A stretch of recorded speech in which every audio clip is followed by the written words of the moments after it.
Hey guys, Micah Brown here with Annihilator Broadheads. We're at the Everly Stock headquarters here in Boise, Idaho. It's October 27th, and Casey, who's behind the camera there, is going to be doing some shooting the Annihilator through some pumpkins. What better time to do it? And Halloween's almost here. We're a few days away. See how many holes we can put through these pumpkins and see how the Annihilator does against one. I think we got, what, 5 pumpkins altogether? So start with one, we'll trash it, and keep moving on from there. Got some juice come off. Yeah. That thing zipped through it. Sweet. Alright, so this is one shot.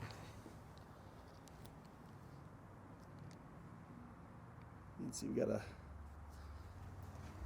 nice entry and a bigger exit. So that's a decent hole out on the backside there. Oh yeah.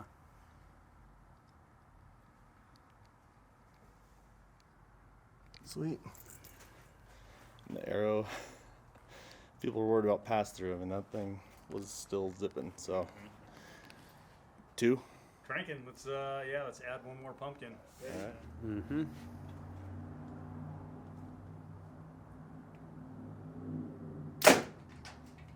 Oh yeah. So look back here what it did on that side. There's the. This is with 2 pumpkins. Yep.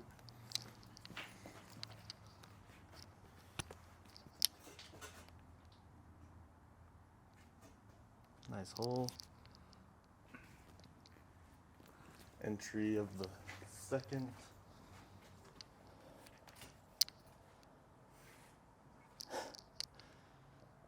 I mean, yeah. Not a lot of drag either. You can tell. No, There's like no pumpkin stuff on the. Yeah, there's fletching. no. So the interesting thing is, there's no on here. There's no pumpkin. There's no pumpkin matter on the fletchings or on the the shaft. actual arrow shaft, which is proving that when that wedge goes through, it's actually pushing matter out of the way, so that that arrow can go through whatever substrate unscathed. The only thing that's on here is a little bit of juice here and there, but it's also sporadic, which means that it's not dragging on here. It means it's touching, it's coming off of something else. Yeah, it's not hanging creating a inside bunch here. of friction or drag. Yeah. Yep. Yeah. So pretty cool. Interesting to see.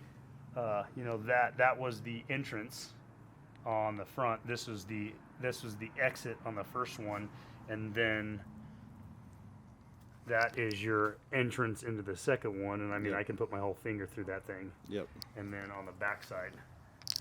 Yeah. So Solid we'll- hole. Yep. So we'll do the same thing this time. We'll spin these a little bit so it's going through a fresh spot on the pumpkin here, and then we'll add the third pumpkin. And as you can see, there's a gap, so it has to clear one and then get through 6 or 7 inches or whatever into the second one. Yep. Sweet. All right. So 3 pumpkins. Yep.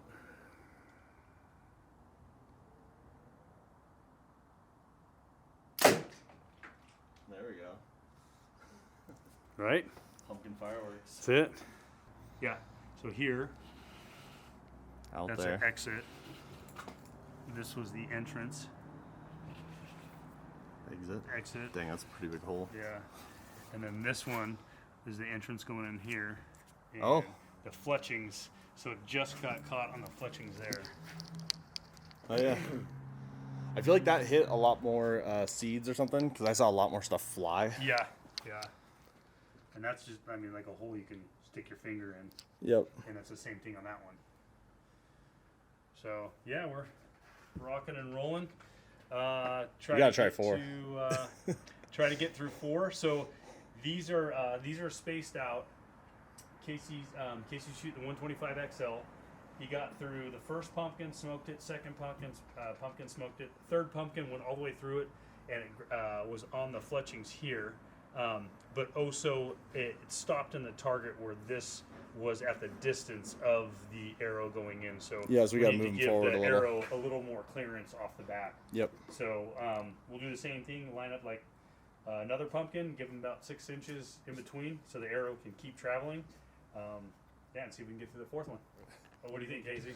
Yeah, I think it'll make it through the 4th. I think we just need to move the pumpkins up and so that it'll clear. When it's stuck in the target, it'll not be still stuck in the pumpkin. Yeah, and it's in the head's all the way in. It's up to the collar. Yep. There's the head, and same thing. There's no meat. There's a little bit of juice here, but there's no pumpkin meat on the actual arrow itself. Yep. So, and actually right behind the head, it's dry, completely dry. Doing its job. So, yeah, proving that wedging effect when it goes through an object. Yeah, number 4. All right. 4 pumpkins. Same 125 XL.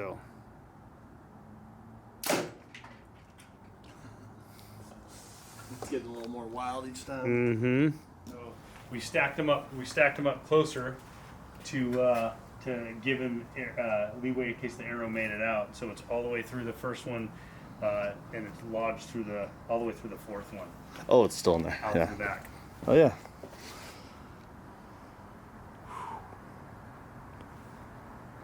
Here, lift it up. Right. This is the pumpkin shish kebab. So yeah, it's kind of cool. You can see on here, there's nothing touching the arrow shaft. It's blowing all the matter out away from the arrow shaft. And it's doing it. That one does it here on this one here. Yeah. Arrow should be pretty. Yeah. Minus this one leaning on it. Yeah, same thing. There's not a lot of material on the arrow shaft itself. Yeah, you can tell it was kind of wedging its. I mean, it was really blowing a lot of stuff out the backside of each pumpkin. Yeah, that's what it's designed to do. Make it so that the arrow goes through friction free. So the first way we had it set up, they were spaced apart like 6 to 8 inches, and blew through all 3 of them because we're losing space on the table for Casey's monster arrow to clear this back pumpkin. We had to scoot the pumpkins together. So right now we have 4 of them. We're going to push 4 of them together and see if that changes the outcome of it coming out of the 4th with the gap. So basically it has to go through 1, then it's open space, 2, same thing. But when we push them all together, there'll be no open space. All right, so this is 4 pumpkins, and we have them backed up, basically back to back, touching each other. Yep.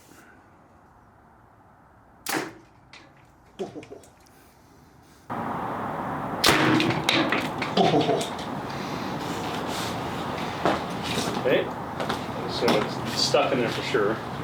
Let's see. Oh, a little less even. A little high, yeah. So, so you're probably stuck in here on this one, yeah. Huh. Which I think would make sense. But the thing that doesn't make sense is it's traveling farther. It's still going through the same matter, but traveling farther, right? When you space them out, it's not like it's gaining momentum because it's going through, but yeah, like I said. Yeah, it's interesting. Yeah. I kind of want to shoot one of the smaller ones to see what that does. Yeah, we can shoot a small one. Yeah, for sure. So this one is the OG 125.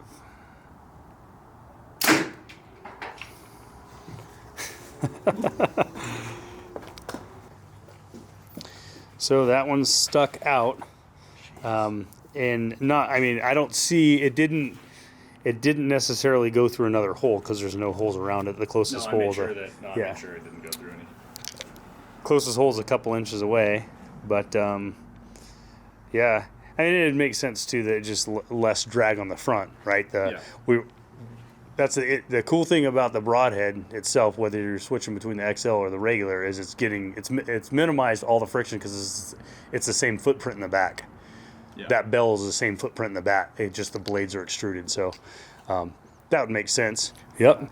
And Casey, you shot your bull with the 125 original this year, right? The regulars. Yeah. I had the XLs, and I don't know. It was really windy. It was kind of the first one that I grabbed. It was a 45-yard shot, so I would have just as happily put on the XLs that I also had in my quiver. I just grabbed the regulars, and yeah, the bull didn't go more than 30 yards. Yeah, ripped it.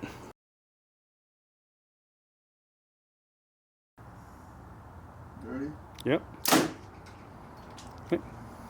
Sounded good. Definitely didn't spray as much pumpkin everywhere. Yeah, it went. Gear. It didn't have the same pop. Yeah. No, the other one's like. Yeah.